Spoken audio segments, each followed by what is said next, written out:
ডিগবৈ শোধনাগাৰৰ কাম-কাজ পৰিদৰ্শন কেন্দ্ৰীয় মন্ত্ৰী ৰামেশ্বৰ তেলীৰ শোধনাগাৰটোৰ শোধন ক্ষমতা 1 মিলিয়ন টনলৈ বৃদ্ধি কৰাৰ বাবে আৰম্ভ হোৱা প্ৰকল্পৰ কাম-কাজৰ বুজ ল'লে পেট্ৰলিয়াম দপ্তৰৰ কেন্দ্ৰীয় ৰাজ্যিক মন্ত্ৰীগৰাকীয়ে। মন্ত্ৰীগৰাকীৰ কাৰ্যকালতেই ডিগবৈ শোধনাগাৰৰ শোধন ক্ষমতা বৃদ্ধি পোৱা বুলিও মন্তব্য ৰামেশ্বৰ তেলীৰ।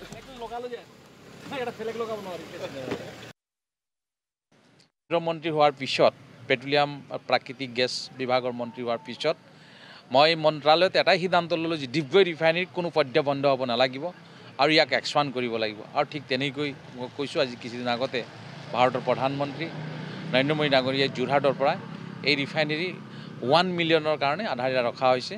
আৰু আজি মই ইয়াৰ চৰকাৰী যিসকল আমাৰ এই ৰিফাইনেৰী যিসকল বিষয়ববীয়া আছে তেওঁলোকৰ লগত আজি বহিছিলোঁ আৰু তেওঁলোকৰ পৰা জানিব বিচাৰিছিলোঁ কাম কাজ কেনেকৈ অগ্ৰগতি আগবাঢ়িছে।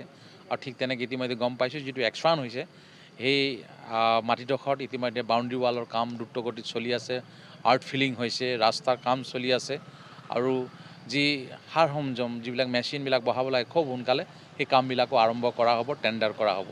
ভাৰতবৰ্ষৰ বিভিন্ন ঠাইত এনেধৰণৰ এটা বিপ্লৱ চলি আছে, গছ লগাব লাগিব আৰু এই ৰিফাইনেৰীয়ে এটা বিপ্লৱ আৰম্ভ কৰিব। অহা 9 তাৰিখে 1 লাখ গছ লগাব। মই ডিগবৈবাসী ৰাইজক আমি অনুৰোধ জনাম যে তেওঁলোকে যাতে তাত অংশগ্ৰহণ কৰে।